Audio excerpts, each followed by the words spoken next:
Bonjour et bienvenue. Alors, lorsqu'on travaille avec des applications mobiles, parfois il peut être intéressant de trouver quelques astuces pour nous permettre de faciliter le développement et accélérer les processus de développement. D'où l'objectif de cette vidéo aujourd'hui. Donc, parfois, lorsqu'on développe, on peut installer par exemple l'outil Android Studio et installer un AVD, c'est-à-dire un appareil virtuel et lancer cet appareil virtuel dans la machine. Mais l'inconvénient avec cette méthode, c'est-à-dire ça prend beaucoup de ressources dans notre machine et cela ralentit le processus de développement et ça fatigue beaucoup aussi la machine. D'où il est beaucoup conseillé lorsqu'on fait le développement mobile de lancer vos applications, c'est-à-dire tester vos applications à travers un réel device, c'est-à-dire un appareil réel et continuer à développer. Mais ça aussi, ça a un peu des problèmes avec les va-et-vient dans l'appareil. Donc, il peut arriver des moments qui, les va-et-vient et la fermeture de l'appareil peut être gênant. C'est d'où, maintenant, j'ai trouvé une application qui nous permet non seulement de lancer son application dans un réel device et ensuite tester à travers cette application, c'est-à-dire l'application qu'on va installer ici, qui va être affichée à votre écran. Ici, j'ai trouvé le repository qui s'appelle ici, c'est un développeur qui l'a fait ici et c'est le dossier qui est là. Et une fois que vous êtes ici, il nous explique euh, les manières d'installer selon votre système, c'est-à-dire que vous soyez sur Linux, Windows, Mac OS, etc. Vous voyez, lorsqu'on est sur Linux, il suffit de l'installer avec le gestionnaire de package apt en faisant apt install Scrappy. Et n'oublie pas surtout de précéder cette commande par sudo. Lorsque vous êtes sur macOS avec aussi le gestionnaire Bro, vous pouvez également l'installer. Mais pour Windows, puisque moi je suis sur Windows, je vais installer avec Windows. Vous voyez? Donc pour cela, qu'est-ce que je fais? Avant de faire ça d'abord, je vais venir ici. Je suis en train de développer une application mobile d'e-commerce en, en Flutter. Donc ici, je vais essayer d'abord de connecter mon appareil à mon PC d'abord. Alors, comme vous pouvez le constater, mon appareil est déjà installé, Infinix Smart. Et vous pouvez tester avec Flutter en faisant Flutter Devices. En anglais, on prononce le S Devices. Et puis, il va lister tous les appareils connectés à votre PC à présent. Et comme vous pouvez le voir maintenant, sur la liste des appareils connectés à mon PC, nous avons en premier lieu ici un appareil mobile ici. Mon appareil dont je viens d'installer, Infinix et mobile qui est là. Et je vais lancer maintenant l'application e-commerce que je suis en train de développer dans mon appareil d'abord. Donc pour cela, je fais Flutter Run. Vous voyez? Maintenant, comme je vous ai dit, on pouvait opter pour la première approche, mais avec la consommation et l'usage abusif des ressources du PC, donc c'est généralement à éviter. Donc, l'application est en train de lancer. Maintenant, ce que je vais faire, je vais venir ici maintenant sur le repository GitHub qui est là pour télécharger maintenant. Vous voyez, comme nous sommes sur Windows, il nous dit d'opter pour le téléchargement. Donc, je vais appuyer sur la touche CTRL pour aller dans une autre fenêtre ici et télécharger le fichier qui me demande de télécharger. Et comme vous pouvez le voir, il est en train de télécharger en local. Pendant que j'ai lancé déjà l'application mobile dans mon téléphone.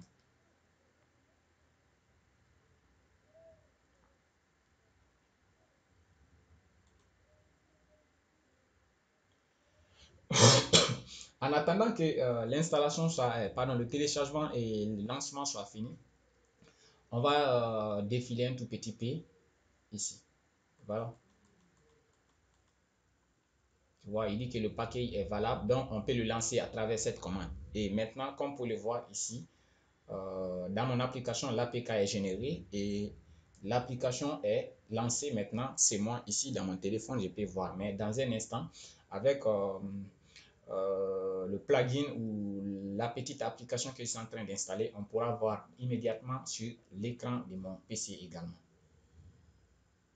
Donc maintenant, on va voir quelques fonctionnalités de cette commande. Vous voyez, il dit lorsque vous installez, vous pouvez directement lancer à travers ces commandes quoi. SCRCPY. Donc quand vous lancez ça, il va lancer automatiquement. Si vous avez déjà lancé votre application dans un téléphone réel et que vous tapez ça, automatiquement il va le lancer. Maintenant pour Windows, il nous demande de faire ça for Windows, c'est-à-dire on va télécharger le zip, chose que nous sommes en train de faire ici. Ou bien vous pouvez installer avec Chocolaté. Chocolaté aussi, c'est un gestionnaire de dépendance sur Windows. Donc, si vous avez Chocolaté, mais moi j'ai déjà lancé téléchargement, sinon j'ai déjà Chocolaté également aussi.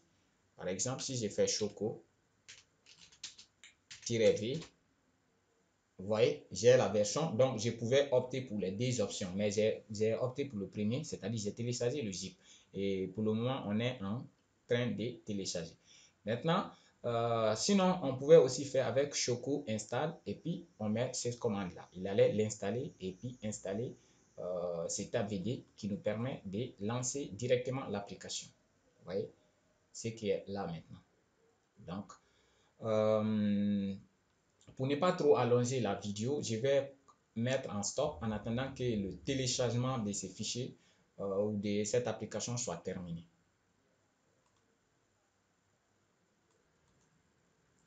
Alors, comme vous pouvez le constater, j'ai fini de télécharger maintenant le fichier ici. Bon, je vais fermer ici. Je vais revenir ici, là. Voilà.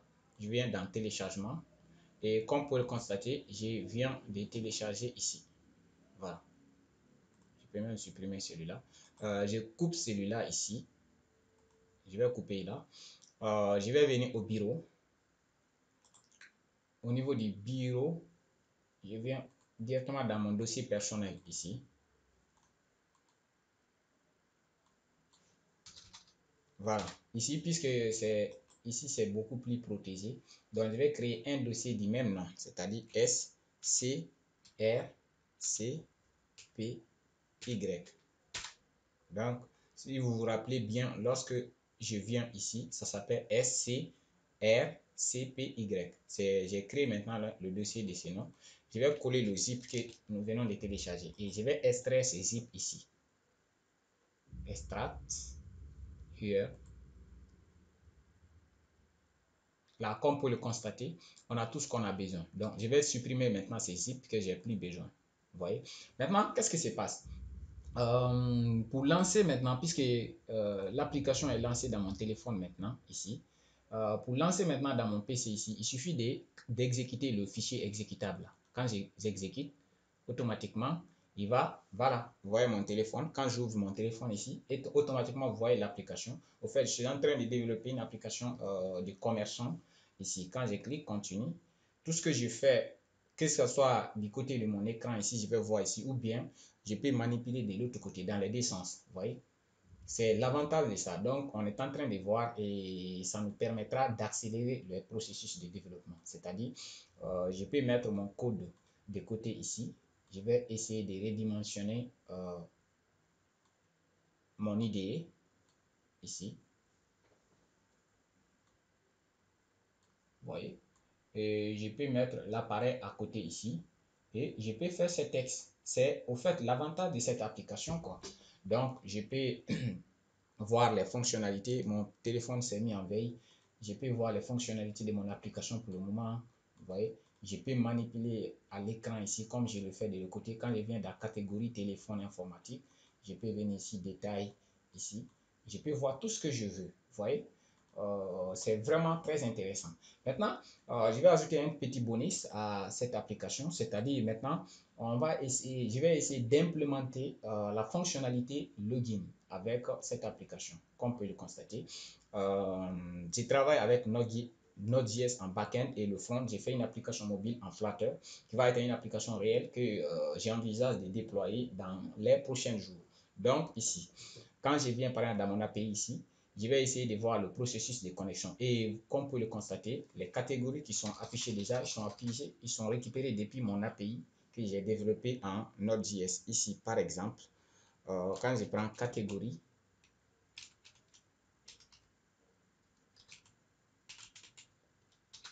il va me récupérer toutes les catégories, immobilier, véhicule, téléphone et informatique. Comme vous pouvez le voir, j'ai récupéré tout à partir de mon API ici.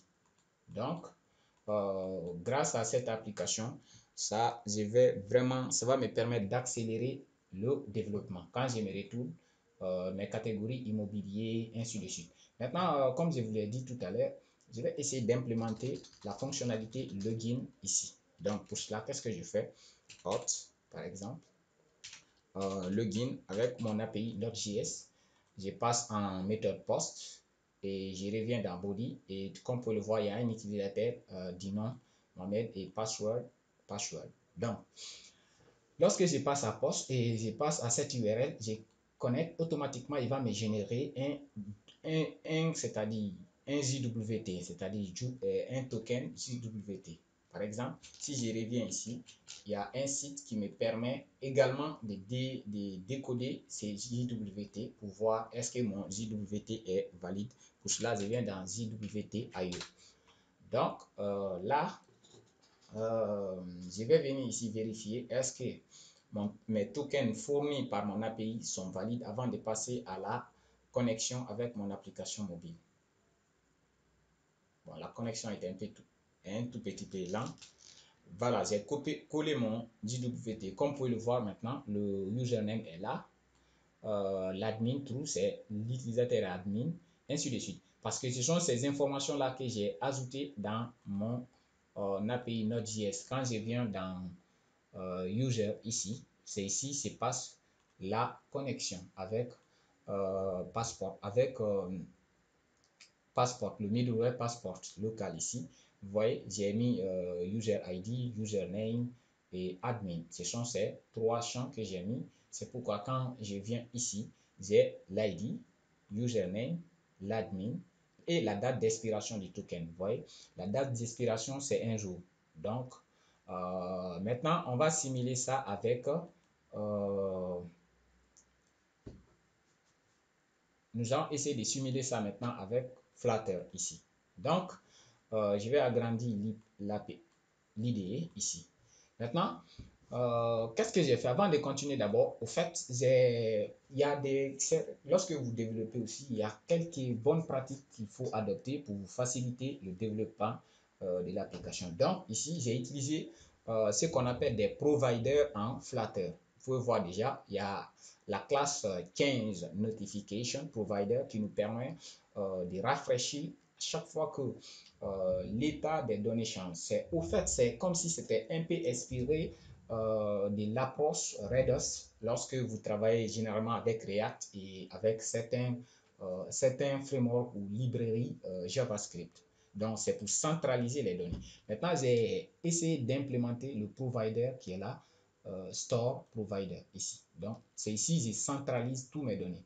Et comme vous pouvez le constater ici, il y a la méthode qui me permet de récupérer toutes les catégories. Il y a la méthode qui me permet de récupérer tous les produits.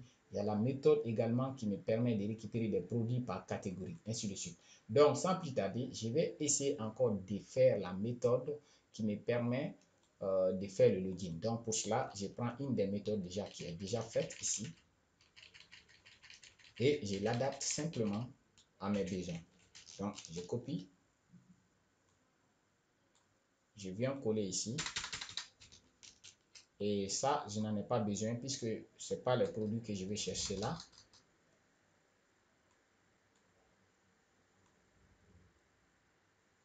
Non plus ça également. Ça, maintenant, ça va s'appeler login, simplement. Et dans login, j'ai besoin de deux champs personnellement, c'est-à-dire le username qui va être de type string. Après, il y a le password qui va être également de type string. Et à partir de là, je veux pas que je veux une méthode qui ne retourne rien. Donc ici, je vais mettre void, feature void. Là, j'enlève user là, ici, puisque la méthode, comme vous l'avez vu tout à l'heure, ne retourne rien. Donc ici, j'enlève l'ID qui n'existe pas non plus. Donc, Là, qu'est-ce que je vais passer? Je passe hot slash login. Comme on peut le constater quand je viens ici. Lorsque je me suis logué, c'est l'adresse IP slash. Mais base URL là déjà, je l'ai mis ça aussi dans un fichier. Quand je clique, CTRL-clic, comme on peut le voir, c'est le base URL là qui est là déjà. C'est pourquoi je n'ai pas mis, j'ai juste mis maintenant hot slash login dans mon provider personnellement ici. Donc, c'est là équivalent à dire HTTP, l'adresse IP, le port, ensuite hot login. Et puis, cette méthode va faire cette activité. Maintenant, puisque ici, on utilise avec une méthode POST, donc il faut ici obligatoirement passer à la méthode POST. Et avec la méthode POST, on a forcément besoin de body. Lorsqu'on travaille avec get, on n'a pas besoin de body. Le body est empty. Mais dans ce cas maintenant, le body n'est plus empty. Maintenant, ce que je vais faire, je vais appeler ça username. Et puis, je passe le username qui sera passé en paramètre ici. Username. Exactement. Et puis, le password. Et le password qui sera passé en paramètre également de la méthode. Donc, c'est tout ce qu'il fallait faire ici. Maintenant, qu'est-ce que je fais ici? Lorsque vous travaillez avec HTTP, c'est-à-dire le protocole HTTP, il y a beaucoup de choses à savoir les codes statut qui permettent de savoir est-ce que tout s'est passé bien ou bien est-ce qu'il y a quelque chose qui cloche. Donc, c'est pourquoi ici, j'ai fait quelques textes. Mon premier test va être quoi? Si status code est inférieur ou égal à 200, pardon, est supérieur ou égal à 200, ce qui veut dire que c'est bon. L'appel HTTP a marché. Ou bien, si la même est inférieure à 400, parce que lorsqu'on trouve 200, c'est généralement du succès. Lorsqu'on trouve les 300, c'est généralement la redirection, ainsi de suite. Mais lorsqu'on trouve 400, c'est ce qui veut dire que la ressource n'est pas disponible. À partir du moment qu'on atteint 400, soit la ressource n'est pas disponible, soit le serveur est bloqué, soit vous avez un problème de connexion. Donc, pour ne pas rentrer tous ces détails-là, j'ai inclus seulement l'intervalle que j'ai besoin, c'est-à-dire de 200 à 399, ce qui veut dire que c'est succès. Et puis, je continue. Donc, ici, qu'est-ce que je vais faire pour le moment? Je vais juste faire un print ici. Print. Et puis, je fais response. Et puis, body. Juste pour m'assurer que ça marche ou pas. Et sinon, s'il y a un problème, bon là, puisqu'on n'a rien retourné, on a fait s'il y a un problème, au lieu de retourner cette exception comme ça, avant de retourner l'exception, je vais simplement faire print, encore response, body. Toujours, il va retourner quelque chose. Bon, je vais faire simplement request, c'est mieux. Maintenant que j'ai fait cette méthode, c'est bon. Je peux revenir maintenant dans mon interface de login ici. Donc, je vais chercher le login ici déjà. Voilà, c'est ici. Et puis, je viens dans body. C'est ici on s'identifie. Maintenant, on a un formulaire et comme je vous ai expliqué depuis le début ici, je travaille avec Provider. Donc, ce Provider-là est disponible dans toute l'application à partir du moment où j'ai fait Return 15 Notification et j'ai passé mon, c'est-à-dire Service Provider ici. Donc, puisque le Service Provider est disponible, il me suffit simplement de venir maintenant dans mon formulaire et dans mon formulaire ici, lorsque je viens dans Sign In, voilà. Et je viens dans forme ici. J'ai les champs que j'ai besoin. Regardez, lorsque je vais l'ouvrir ici et je viens dans mon formulaire. Voilà, j'ai le champ email et votre mot de passe. Mais je vais faire quelques adaptations puisque moi j'ai pas utilisé email, j'ai utilisé plutôt username. Donc je vais essayer de changer le input ici. Plutôt que ça soit email, je vais prendre username. Là, c'est bon. Et je laisse password puisque de l'autre côté, c'est password. Maintenant, on a des erreurs puisque on n'utilise plus username, on utilise password. Donc, je fais password ici. Pardon, avant password, c'est username. Et puis, username. Là, c'est bon. Maintenant qu'on a fait ça, on est OK. Qu'est-ce que je vais faire maintenant? Je vais loguer ici pour afficher mon token ici dans ma console ici. Donc, pour cela, je vais appeler maintenant mon provider. Pour appeler le provider, c'est simple. Ici, j'ai juste mis un nom ici pour pouvoir repérer le token. Donc, il suffit d'appeler contexte, puisque avec Flutter, on travaille dans des contextes. Maintenant, on est dans le contexte là, parce que lorsque je viens ici, j'ai utilisé un widget stateful. Donc, on est dans le contexte de ce widget. Ici, c'est contexte. Je vais maintenant me servir de ce contexte pour accéder à la méthode login. Donc, pour cela, lorsqu'on tape contexte, il suffit de taper watch. Et puis, avec watch, on va essayer simplement de passer maintenant en paramètre le provider ici.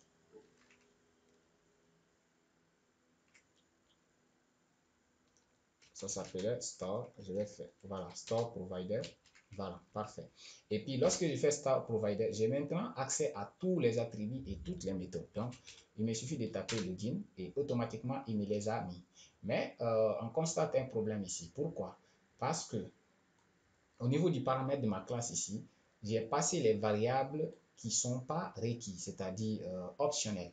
Or, dans mon provider, les variables ne sont pas optionnelles, sont requises. Donc, pour remédier à ça, soit je change ici, mais ou je change dans mon service. Donc, je préfère aller dans mon service et puis changer ici.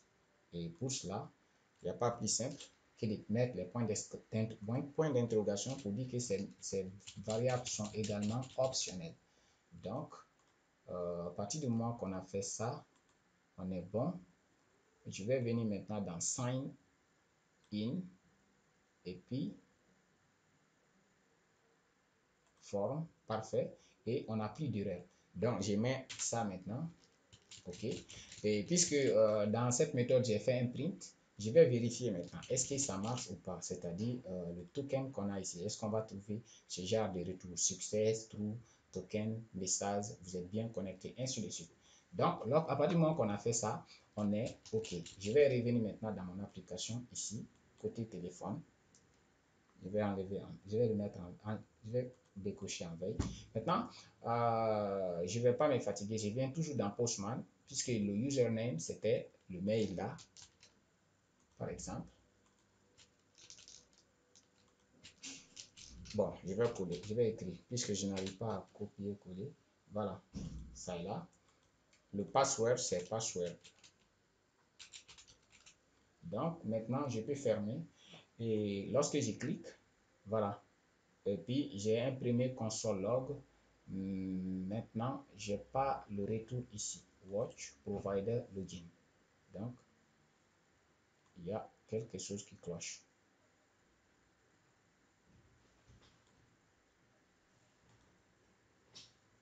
Donc, je vais revenir ici dans la méthode. Peut-être que j'ai mal fait les choses ici. Voilà, ici. Puisque j'ai fait un copier-coller, il y a quelques erreurs quelque part ici. Voilà, je dois enlever ça. Et puis, j'enlève ça.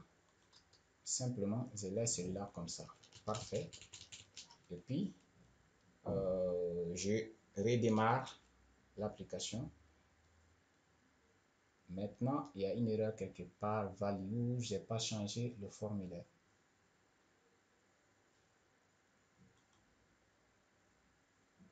Je vais fermer certaines fenêtres pour gagner un espace. Voilà, je viens dans body. Et dans ce body, je ferme celui-là. Voilà, c'est celui-là que je cherche. Voilà, je remonte. Évidemment, on a une erreur ici. Voilà. Ça, il faut le changer en username. C'est pourquoi ça ne marche pas. Maintenant, je vais redémarrer l'application.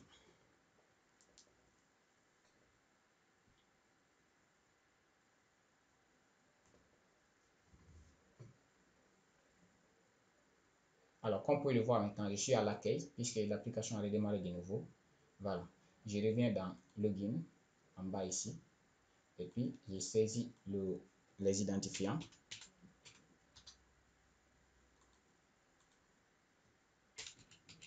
Password. Et puis, là, je clique sur Continue. Voilà, maintenant, c'est bon. Il y a une autre erreur. Il me dit ici, Dispatch.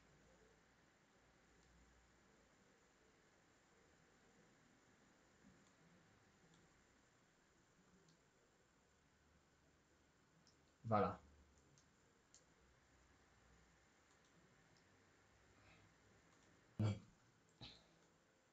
On va relire les erreurs. Peut-être qu'on peut trouver de l'aide ici.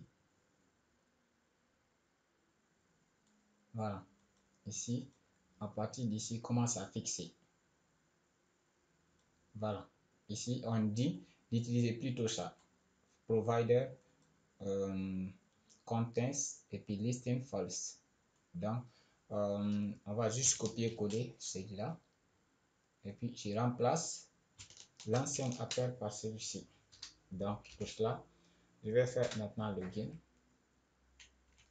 Et puis, je mets le mot, le point virgule. Voilà. Maintenant, je vais faire un hot reload.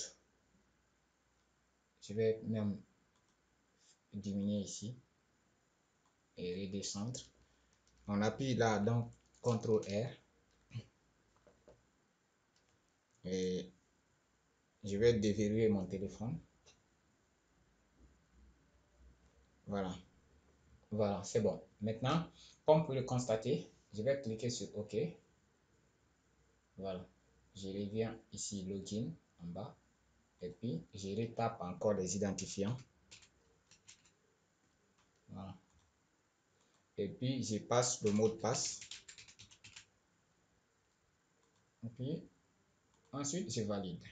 Voilà. Comme vous pouvez le constater maintenant, on a success. C'est-à-dire, on a à peu près les mêmes renseignements ici. Vous voyez. Pour vérifier, par exemple, que c'est bon, je peux venir encore dans le navigateur.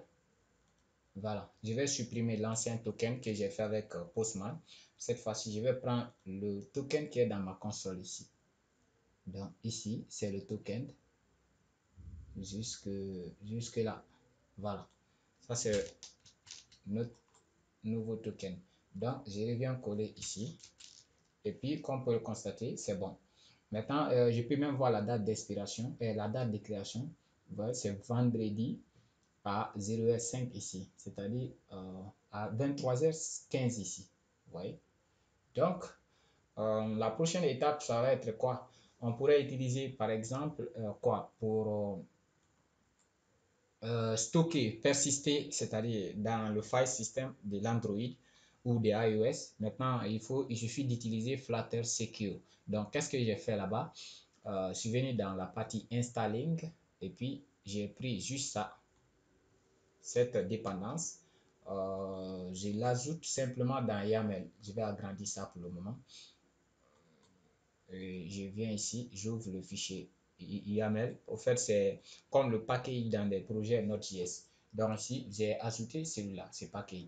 Et lorsque vous ajoutez Flutter Secure Storage ici, il vous faut encore venir dans Android, ici,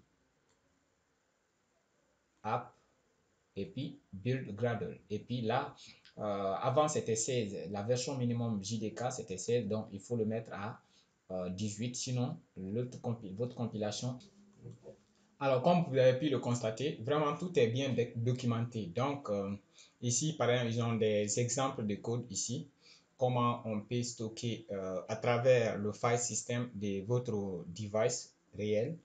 Donc, vu que la vidéo est déjà très longue, donc on va faire ça peut-être dans une prochaine vidéo ou bien vous pouvez vous en servir de cette documentation pour implémenter. Parce que maintenant, l'essentiel maintenant, comme vous avez vu, on peut stocker maintenant le token, tout. Et ensuite, à chaque page, on peut faire la récupération à travers la méthode get, ici, il y a get, il y a set qui permet d'ajouter des clés valeurs. Write permet d'écrire, get permet de récupérer. Après ça, par exemple, pour lancer cette application, il y a un problème puisque maintenant, on a dit pour l'exécuter, il faut venir faire ça. Donc, pour que cette commande soit reconnue dans tout mon système, parce que regardez, si j'ouvre ce terminal ici, je tape C, ça s'appelle, attends, voilà, CSRCPY. Vous voyez, quand je tape ici, on me dit la commande n'est pas reconnue. Donc, pour rendre cette commande globale, c'est-à-dire pour que ce soit reconnu dans tout mon système, qu'est-ce que je fais? Je prends ces liens et puis je l'ajoute dans ma variable d'environnement. Variable, j'écris ici dans la barre de recherche de mon Windows, variable d'environnement. Et là, je reviens ici au niveau des variables d'environnement. Je cherche juste la variable path ici. J'ajoute nouveau et puis j'ajoute ça en bas ici. Ensuite, ça c'était la partie utilisateur d'Amaro. Mais je vais aussi la rendre globale dans tout le système, c'est-à-dire variable système. Je cherche encore path. Là, je fais nouveau et je l'ajoute là également. Donc je ferme, je ferme. Avant de faire quoi que ce soit, d'abord je copie ça. Parce que maintenant, pour cette commande, ça ne marche pas ici puisque c'était fermé, c'était ouvert. Donc, je dois réouvrir maintenant un nouveau terminal et je colle.